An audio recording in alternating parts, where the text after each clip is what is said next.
is enabling a holistic approach. And you have seen these 7 enablers, which are linked to each other.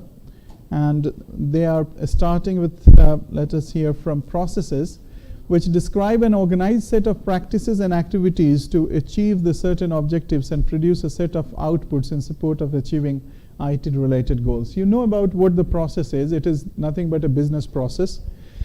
Organization structure, the third one, the third enabler, is, structures are the key decision-making entities in the organization. Because at the various levels, you get to know where the decision is being made. Culture, ethics, and behavior of individuals and of the organization, very often underestimated as a success factor in governance and management activities. But they are the key driver for the success of both the governance and management of the organization. And we have already discussed about the culture, ethics, and behavior the people work in the organization. Principles, policies, and frameworks. That's why we have put all these different factors around principle, policies, and frameworks, because they all are going to get derived from these key aspects. And they are the vehicles to translate the desired behavior into practical guidance of day-to-day management. So that's why we have put it around it. And the fifth one is information, is a pervasive throughout any organization, deals with information produced and used by the enterprises. Information is required for keeping the organization running and well governed. But at the operational level, information is very often the key product of enterprise itself.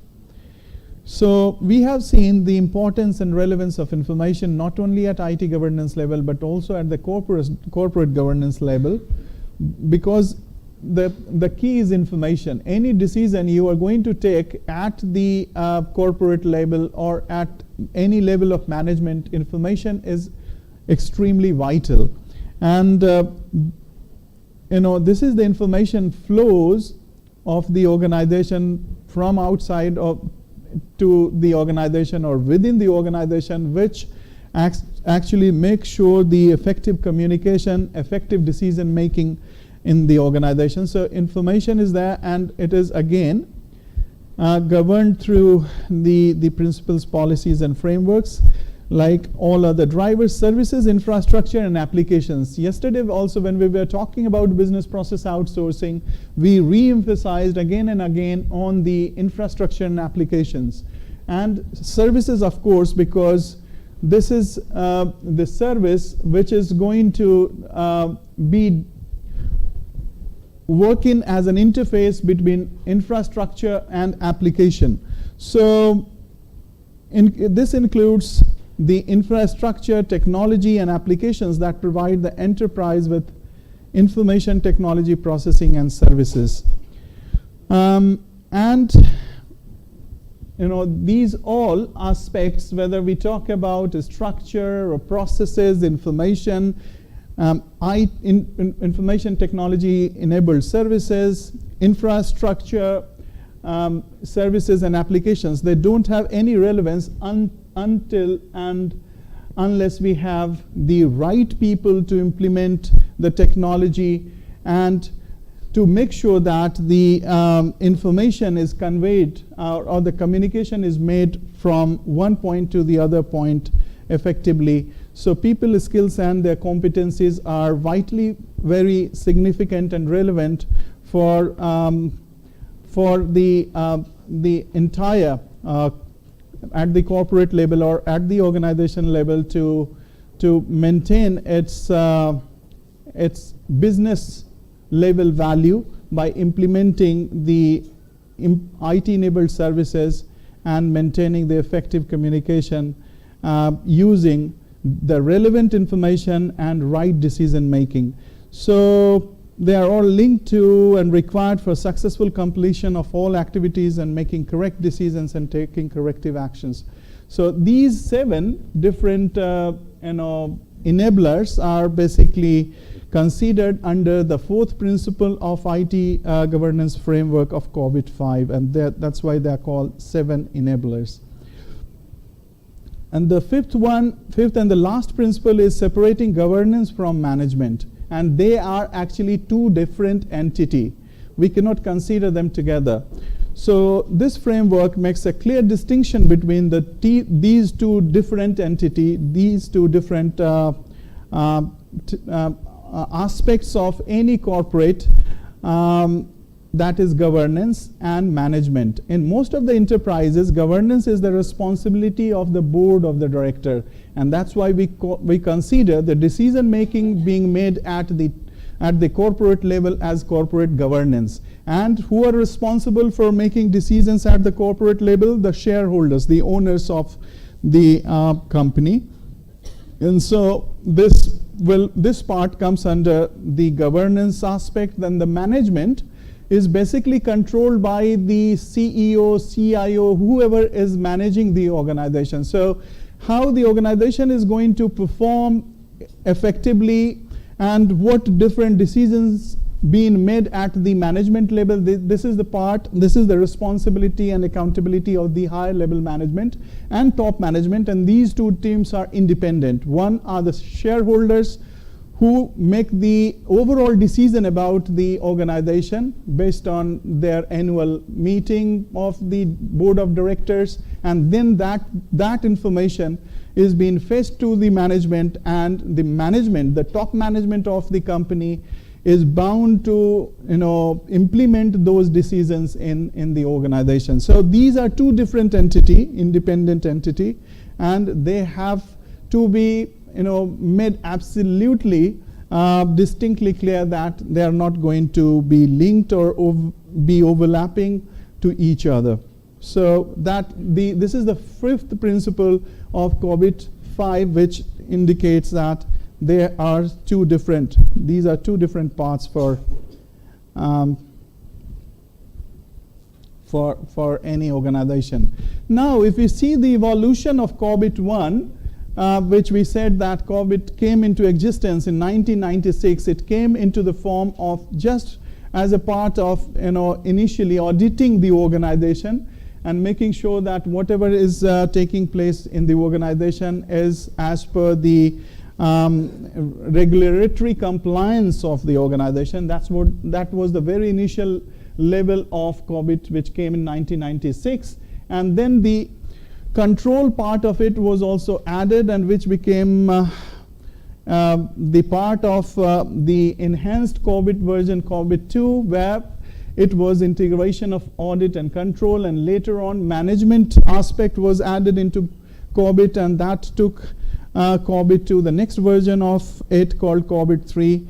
Corbett 4, which again had got the extended version of Corbett 4.0, the one which was basic one, and 4.1, with the addition of some fragmented frameworks which were also developed during that time, during the time when IT governance was being talked to be implemented as a part of the framework. So 4.0 and 4.1 were formulated during that time, but in addition to 4.0 and 4.1, the two additional frameworks were also implemented in Corbett, and they were Val IT 2.0, which was implemented in 2008 and 2009, but until that point in time, Corbett 5 was not into existence. When Corbett 5 came, all three were integrated, and that took the shape of, in addition to whatever were the previous versions of Corbett, all integrated, made it to Corbett 5. So you must be wondering what these two additional frameworks are here, Val IT and Risk IT, which came into 2008 and 2009. Val IT 2.0 framework was basically to add value to the IT-enabled services in the organization, and that framework was given name. Initially it was 1.0, and later on the updated version of adding value to the IT services took shape of Val IT 2.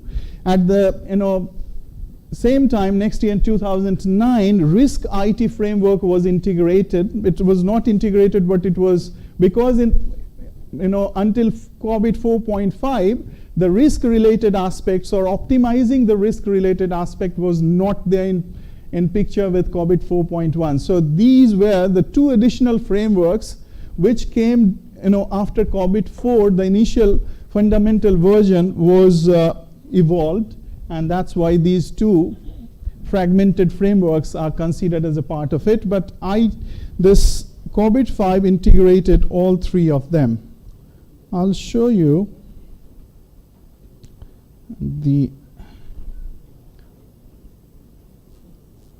So Corbett 5 actually looked something like this, where you see the latest version of Corbett 4.1 integrated with value adding in terms of IT-enabled services 2.0 and risk IT to give the more updated Corbett 5, which included and integrated risk-related aspects, minimizing, optimizing risk, and value-adding aspect to the business by making the IT-enabled services absolutely a part of IT governance. So that took shape of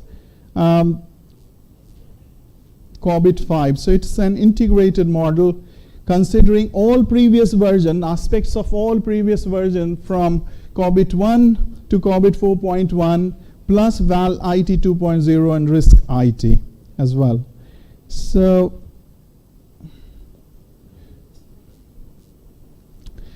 and then the other frameworks which came into existence were British Standard 779, BS 7799. It was first formulated in 1995 and finalized in 99. So it is quite old framework as well. On the basis of this standard, ISO issued ISO 17799 in December 2000. The Information Technology Code of Practice for Information Security Management. That's what it meant for, ISO 17799, which came into picture in December 2000. Implementing this standard, which is meant for service providers, requires substantial effort, as does maintaining it. So it is basically for the service providers, and it is the substantial effort on the part of service provider, not only in terms of providing IT-enabled services, but also maintaining the standard of IT-enabled services. It's a good standard with which to improve the IT service delivery. So, if you want to improve upon IT service delivery, this is one of the frameworks which could be used. Since the rise of internet, extra attention is paid to security, which has further increased the need for the code of practice. Since 2005, there is also ISO 27001 describing the implementation of measures of ISO 17799. So it is the further extension of 1799, which after the evolution of internet and implementation of internet into e-commerce and m-commerce in industry, this new version of the framework came, which also took care of the security and privacy aspect of the IT-enabled services provided by service provider. It is a specification for information security management system. So, and now another framework, we have seen Corbett and the different versions of ISO, pre-internet, post-internet version, and then this came Itil, the Information Technology Infrastructure Library. It was developed by British Central Computer and Telecommunication Agency, CCTA. It's a set of detailed practices for IT service management that focuses on aligning IT services with the needs of businesses. So the main objective of ITIL was to align the IT services with the business needs of the organization. The framework is designed to standardize the selection, planning, delivery, and support of IT services to a business. So it is basically for the improvement of the selection, planning, and support and delivery of IT services. The goal is to improve efficiency and achieve predictable service level. So as like any other framework, this framework is also intended to improve the quality of services and the support required for delivering the IT-enabled services. Its ITL's systematic approach to IT service management can help business manage risk, strengthen customer relations, establish cost-effective practices, and build a stable IT environment that allows for growth, scale, and change. So that's the mission and vision for the framework to be implemented for any organization. When we think about the Ideal Lifecycle, it is basically divided into 5 different phases, and each phase cascades into the next phase, and the ultimate aim is to provide the continuous improvement of services, IT-enabled services to the customer. So it starts with service strategy, which means that aligning the IT department with the core business. So the IT department must be taken along with the core business of the organization, and that's what the business strategy of an organization. And this Itil service life cycle advocates it, that you have to align the IT service strategy along with the business strategy of the organization. Once you have made a long-term plan how you are going to integrate the IT-enabled services into the business, overall business plan, how they are going to well fit into the business long-term strategy in terms of accomplishing its strategy, you need to start its design. And that's what the second phase, the first phase, cascades to the second one, which is service design. So this service design phase means that services provided by IT that support the business. So what are the different services provided by IT which supports the business? And this is how it is think of in terms of service design. And then the service transition, transitioning from a development phase into an operational phase. So when the service is designed from the service provider's angle, that these are the design aspects which are required to be implemented into IT in order to support the business, and you have that logical structure ready, how the services are going to be designed, and then it is about operationalizing it, putting it into the operational phase, developing it and making it operational, and transitioning it from a development phase into an operational phase. So there are 2 different phases involved in it in terms of software development life cycle. Although this is EL service life cycle, but it incorporates the entire software development life cycle as well. And when we see the software development life cycle, the basic software development life cycle, it starts with the analysis and design itself, right? Have you heard, like in management also, you must be having the software development life cycle, and this is one aspect where we try and understand the various aspects of software development life cycle, because this design and service strategy can be seen as a part of analyzing the initial prospects of the software which is going to be developed, right? Once you have analyzed your requirements, make your strategies and plans, you will design. You start preparing the logical design on which the software is going to be developed. So this is service design. And the transition, here the 2 different aspects are involved. One is, once you have designed, again, when in the software development life cycle, you have 2 different types of design, right? One, you have the logical design, and then the technical design, how you are going to develop your application. Likewise, once you have completed your design, what you do, you start developing actual application. And once it is done, you operationalize it, you test it, right? And you try and put it live at the client's end. So this transition of just developing the application and transitioning it to operationalize it will come quite under the service transition. So Because this is IT-enabled services transition, it is very closely linked with the development of the IT-enabled services and how it is going to be transformed from development to operational phase. And then comes the service operation. So this service operation ensures that services are delivered within the agreed upon service level. So you, as a client, you have the service level agreements, and that's what happened also in software development lifecycle. In the project development phase, you have the initial agreement of how the services are going to be delivered, when the services are going to be delivered. Likewise, here for the Itil service lifecycle, once you have made the business process live, you have worked on it, then you try and deliver the services on time. And this is called service operation, where you ensure that services are delivered with the agreed upon service labels. Once in software development life cycle also, when you develop the software, you operationalize it, you have tested all different testing, alpha, beta, you make sure that there is no bug, and then you install it at the service, the client's end. Once you have installed your application at the client's end, what is the next step there? What do you do after that?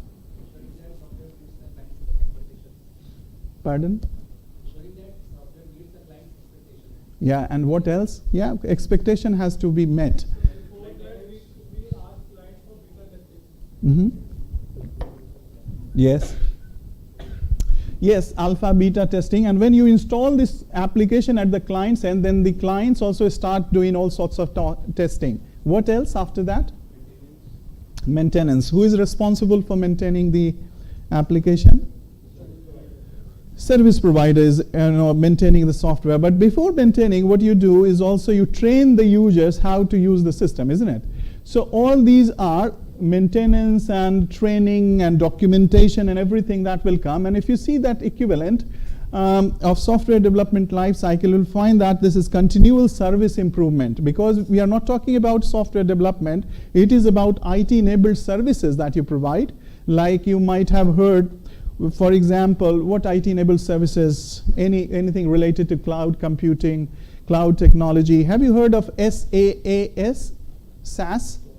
Software as a service. For example, if we take that, once we have provided the service, once we have delivered the services, this is service provider's responsibility to start maintaining the services, and that's called not only maintaining, but if needed, if it is as per the service level agreement, you need to keep on improving, continuous improvement in the service as per the customer's expectations.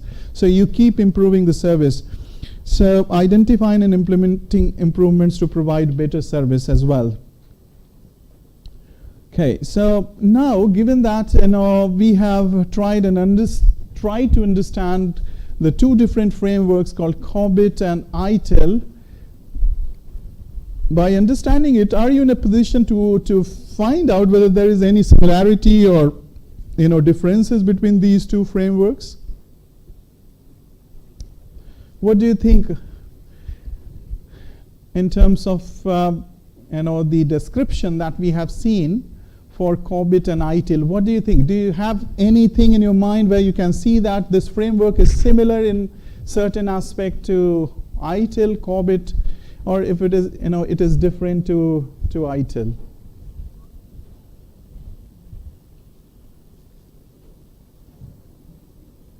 Yes.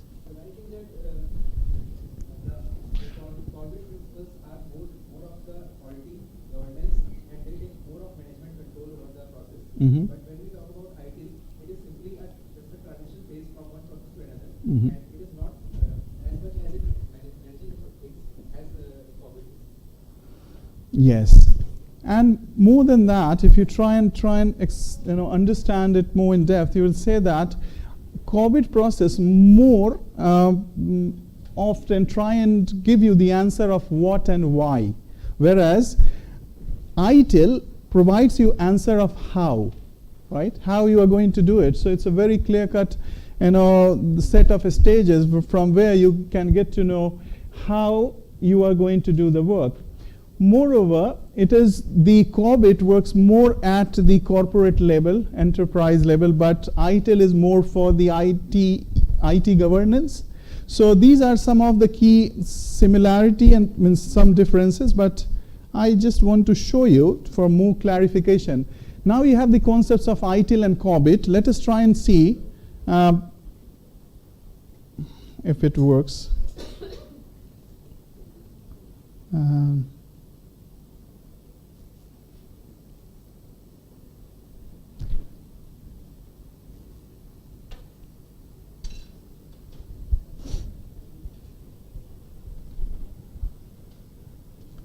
देखिए तो मुझे, can you make it work, this YouTube link?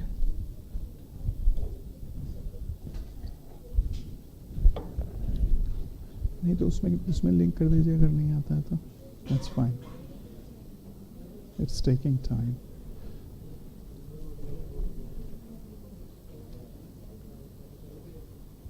Yep.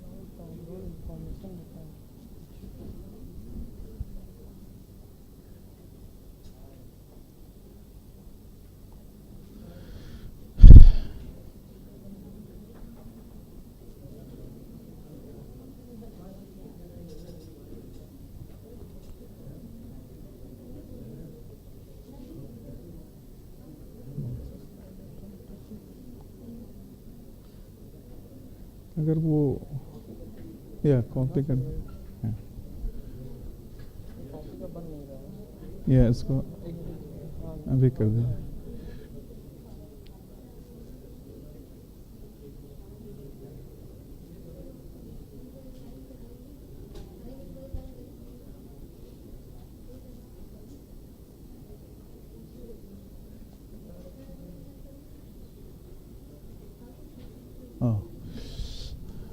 ये लगता है पूरा पिछला वाला copy हो गया. पिछला वाला हो गया.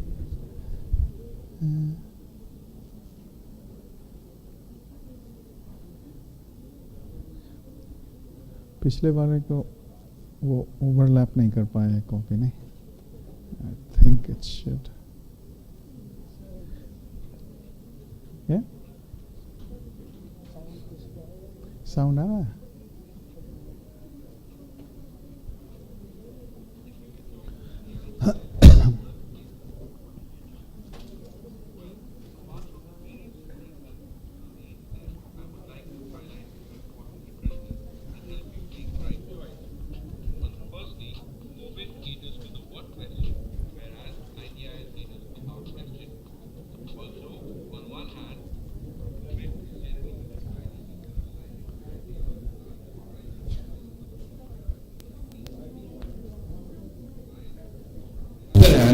Ideal used by any organization providing internal or external IT services.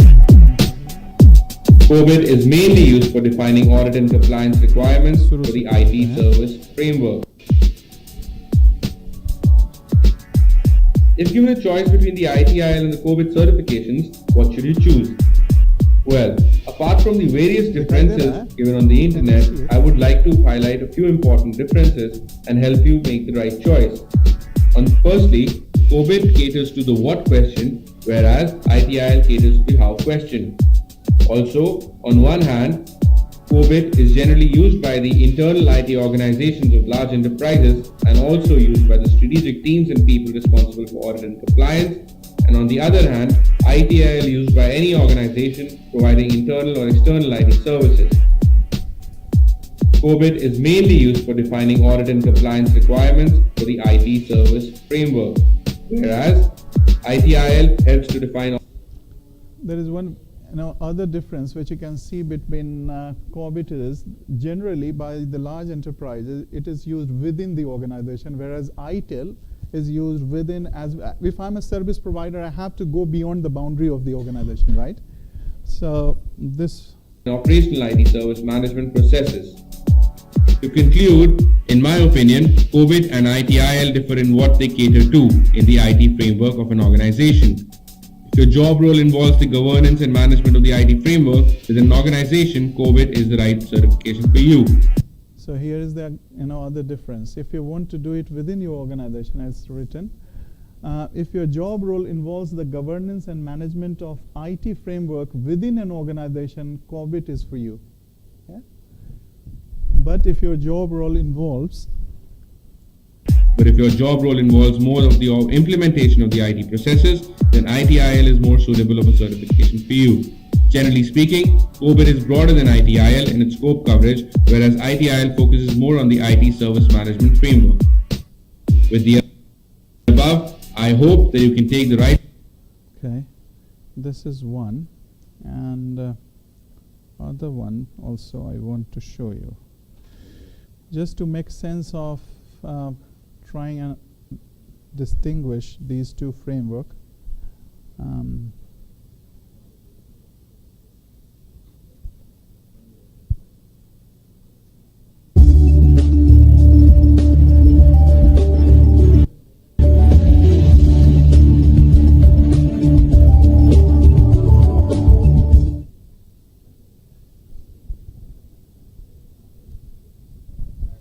In this short video, we're going to look at the relationship between Corbett 5 and Itil. I'll begin by emphasizing that the two frameworks complement one another. It's not a case of choosing one or the other, you need both. The two do have some common concerns, some shared interests. For example, both frameworks describe a number of processes that should be established by a well-run enterprise. In some cases, a Corbett process maps directly onto an Itil process. For example, the Corbett process BAI06 Manage Changes maps onto the Itil Change Management process. In other cases, there is no simple mapping, but there is a common concern. For example, the management of risk across the service lifecycle has a high profile in Itil, but it does not describe a formal process. Corbett, on the other hand, describes process APO12 Manage Risks. Broadly, Corbett is concerned with what IT should be doing, whereas Itil is more concerned with how it does things.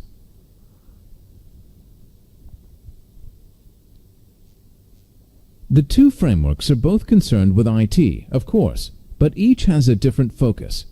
Itil is very much focused on IT. Of course, it recognizes the primacy of the business. It emphasizes that IT exists to support the business. But the bulk of its advice relates to matters internal to IT. Corbett, on the other hand, has the whole enterprise as its concern. Yes, it advises on IT-related issues, but it also recognizes that those issues are not limited to IT professionals. Corbett is a whole enterprise framework.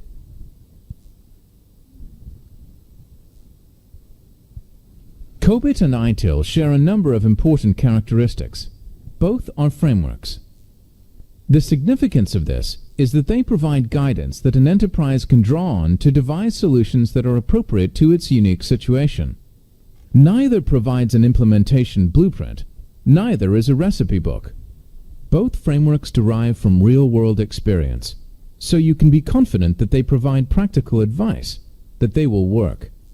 The frameworks are based on experience drawn from a wide range of enterprises, commercial, not-for-profit and government, organizations both large and small, and enterprises operating in many different countries.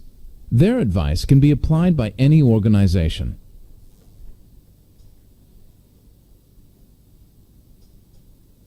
Over the last 10 or more years, Itil has been adopted by a large number of organizations that were seeking to improve their IT services. It's probably true to say that it has had much greater market penetration than Corbett. Over the next few screens, we'll examine how Corbett can help those organizations to improve further.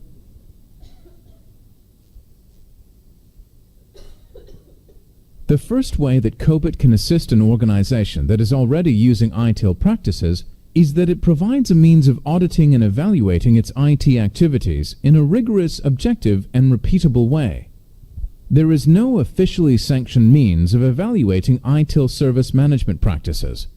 A number of independent service management consultancies have developed assessment services, but they are proprietary and not necessarily built upon objective foundations.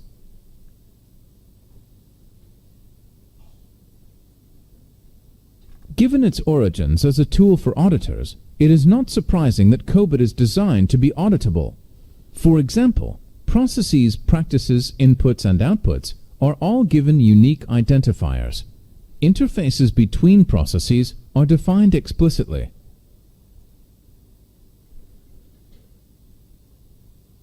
In addition, Corbett comes with an assessment framework that includes a training and certification scheme for assessors to ensure rigor and objectivity. Corbett 5 assessments are based on capability rather than maturity. An objective scoring mechanism.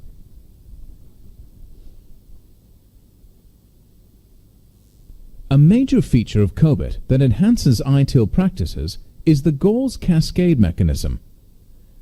This is illustrated by the diagram on your screen. This mechanism allows IT activities to be linked to stakeholder needs and enterprise objectives. Itil talks about the need to align IT resources and activity with business objectives, but provides little or no advice on just how to do it.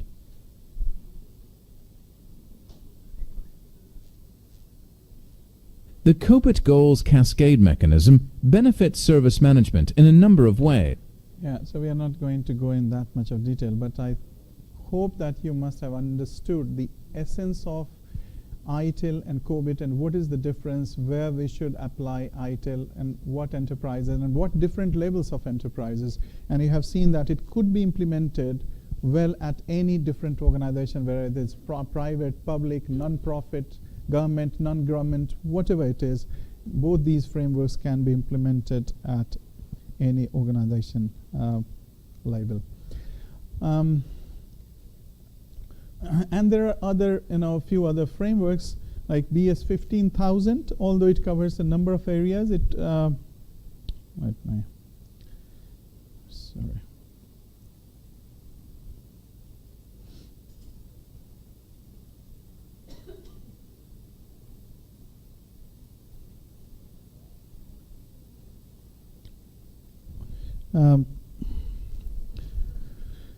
It covers a number of areas. Its main focus is on IT service management.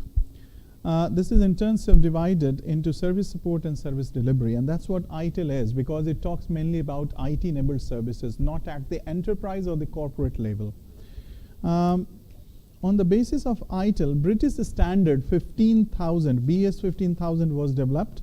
This provides a certification program for service providers. So if the service provider is BS 15000 certified, that means it has got adequate training about Itil related matter.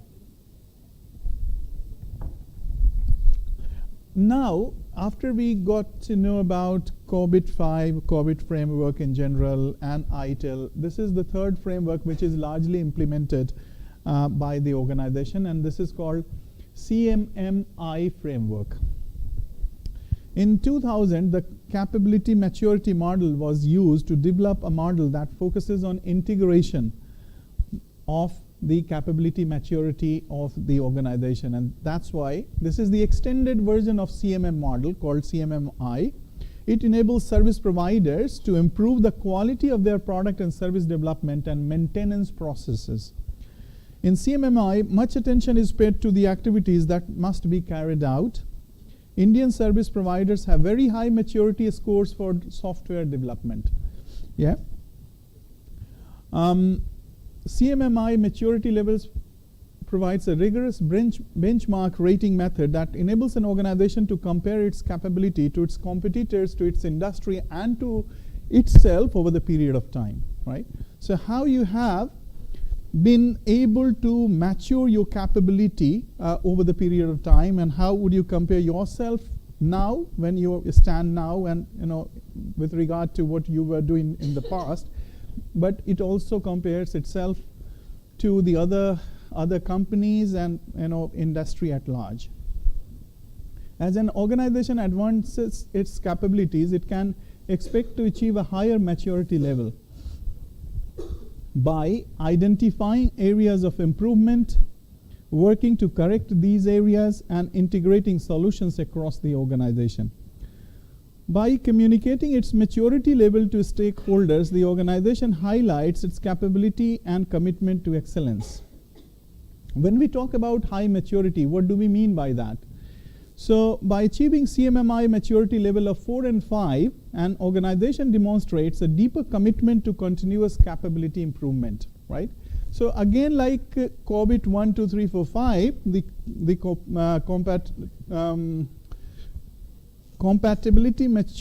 capability maturity model. In capability maturity model, the organizations show their label in terms of the maturity of its capability to produce outcome at different levels. So 5 is the highest level.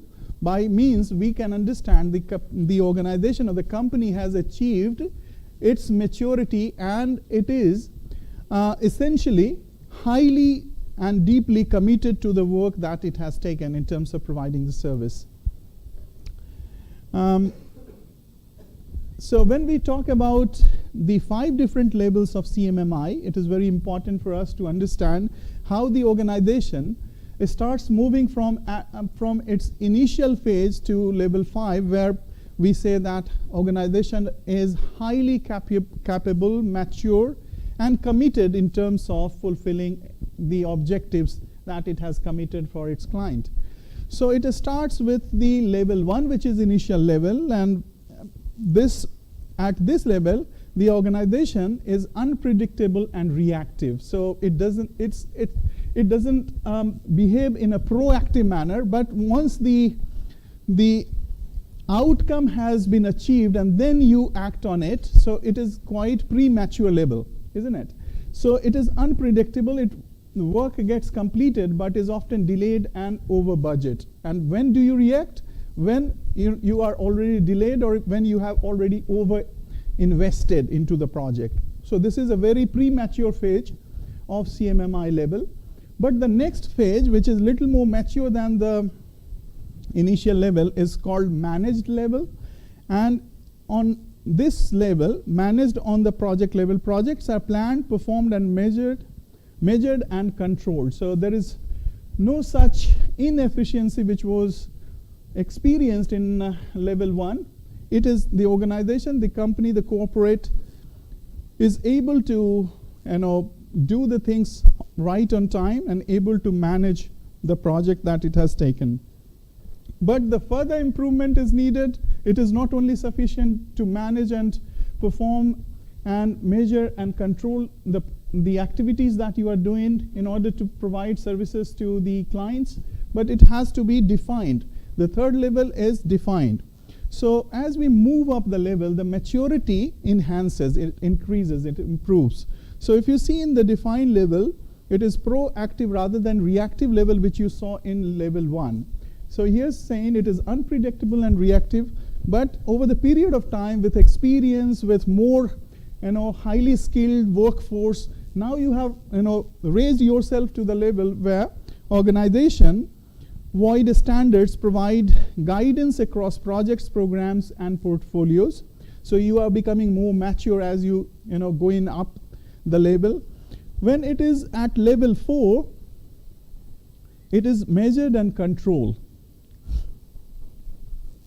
Organization is data driven with quantitative performance improvement objectives that are predictable and aligned to meet the needs of internal and external stakeholders. You can see that as we go up the ladder, the maturity in terms of the processes, in terms of proactiveness, right, managing and controlling the projects in more effective way is increasing. And not only that, at level 4 you are also able to measure quantitatively the performance of yourself and how it can be further improved. Now as you go up to the final level, which is called maturity level 5, it is not only about measuring and performing and being proactive and reactive, but it is also very pertinent at that level that you try and optimize the way you work and produce, and you provide the IT enabled services the way if it could be optimized at the resource level, whether in terms of workforce, if you need to enhance the skill, if you need to optimize the software and the hardware, all these, if you are able to do that, then you are right at the top of the maturity level. Organization is focused on continuous improvement and is built to pivot and respond to opportunity and change. The organization stability provides a platform for agility and innovation. So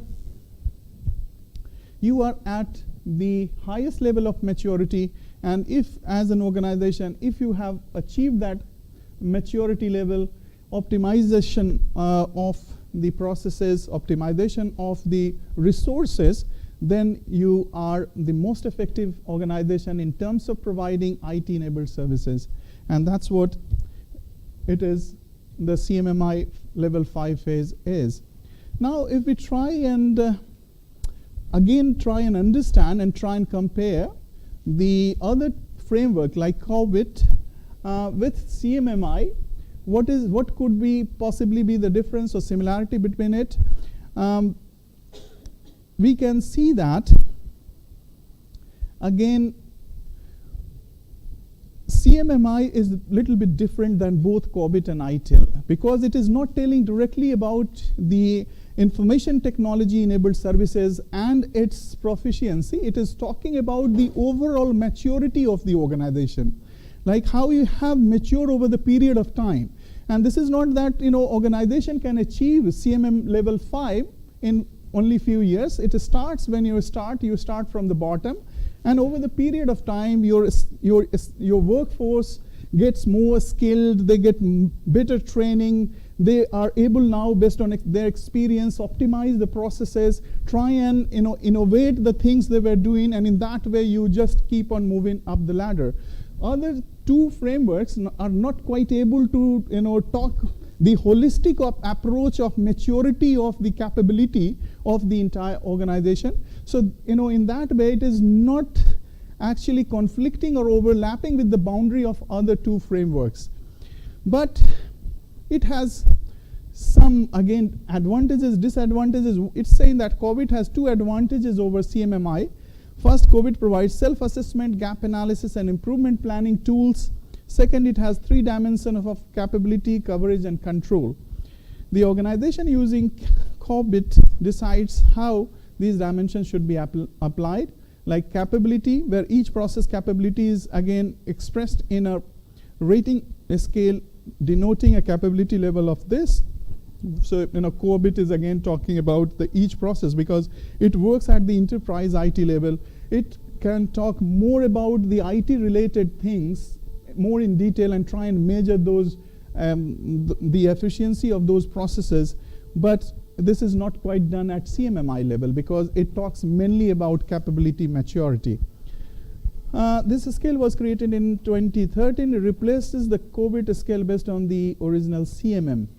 Coverage is a measure of how and where the process should be deployed, and control is a measure of actual control and execution of process in managing risks.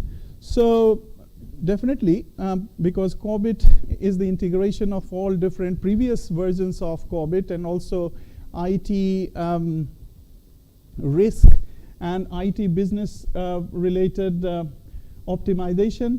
So it considers all security, privacy related issues, and it is not going in the zone of where CMMI is focusing more on. So it can have some advantages over it, but CMMI has its own importance, own relevance, and by having the certification of CMMI level 5, it is assumed that organization is overall holistically more matured in terms of providing the services in which they are skilled for, and that gives the service recipient a confidence to go for such organization or service provider.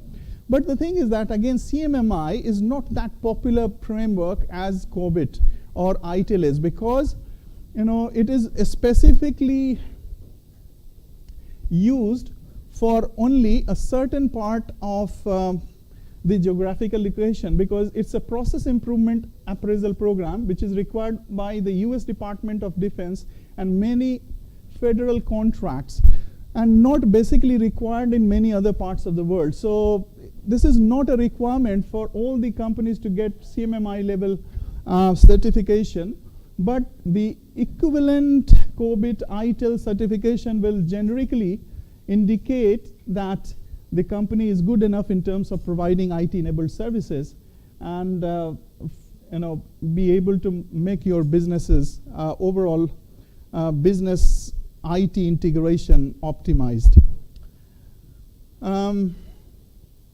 It is lesser known than Corbett, and that's the difference, and more narrowly applied. So CMMI is not quite applied as Corbett or Itil.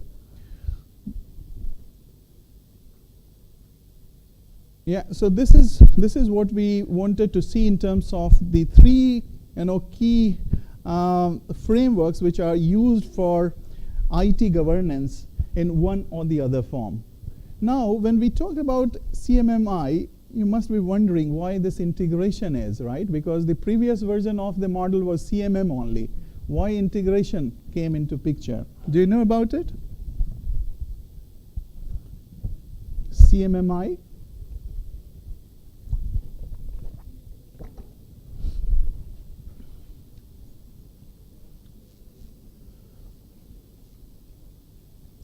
The previous version of CMM, Capability Maturity Model, was not talking holistically about the entire organization, all the different processes, but when it comes to integration, they all integrated all different processes. For example, if you want the CMM level certification, you could go for the specific business processes like system engineering, software development, application architecture, and all that. So they were all. So you can still go and have the CMM level certification for one of your specialization. But when it comes to CMMI, means you get it for the entire, holistically for all the processes which are running within your organization. So if you find some organization to be at CMMI level 5, it is not only very efficient in terms of providing you services, but it is equally very dynamic and effective in terms of providing IT, non-IT, all other different business processes. So it's a kind of holistic certification, and it is a broader version of only CMM. Yeah. So this is it. If you have any questions from here.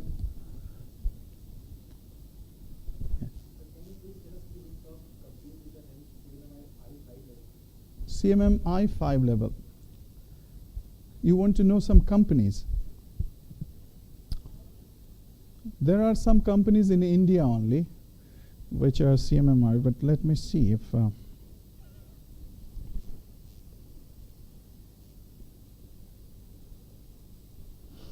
you want to know some companies in India or overall? Let us see. Yeah, these are, you see.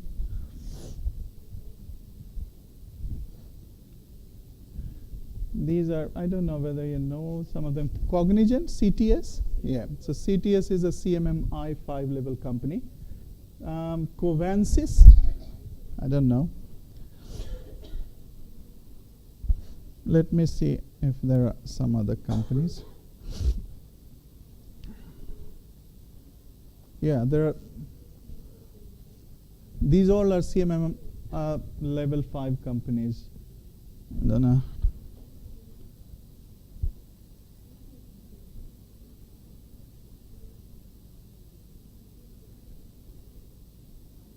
SCL Technology, IBM Global Services. So they are brand. Now if they have got CMMI level certification, you can understand how mature these companies are in terms of providing you IT-enabled services. Infosys, these all are Indian companies. That's why I have taken this one. You can go and see there are a number of companies across the globe, but Emphasis is also a well-known company, isn't it? Patni Computers, Skytech, TCS. Yeah, so these all are, all these different top-level IT, Indian IT multinationals. They all, I think, they're all CMMI 5. Anything else?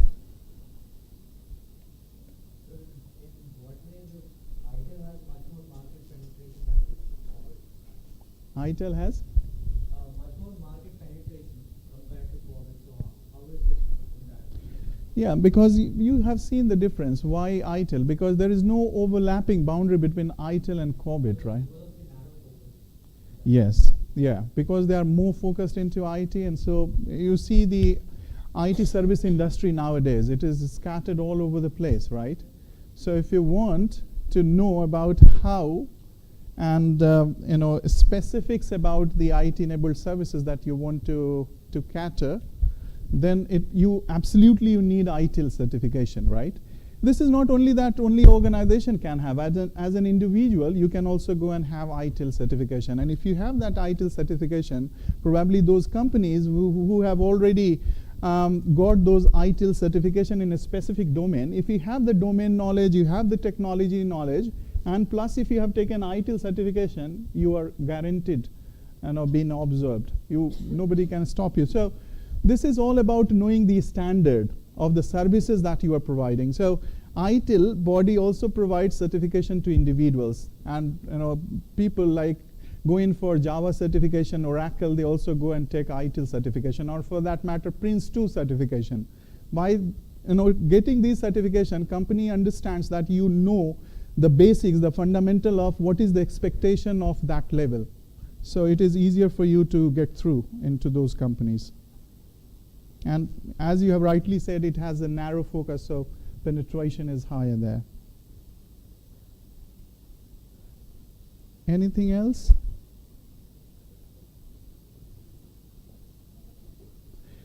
If not, then we have, it's 4:15. Do we have to take break and then come back? We can take break and then the case study. Very interesting again. Very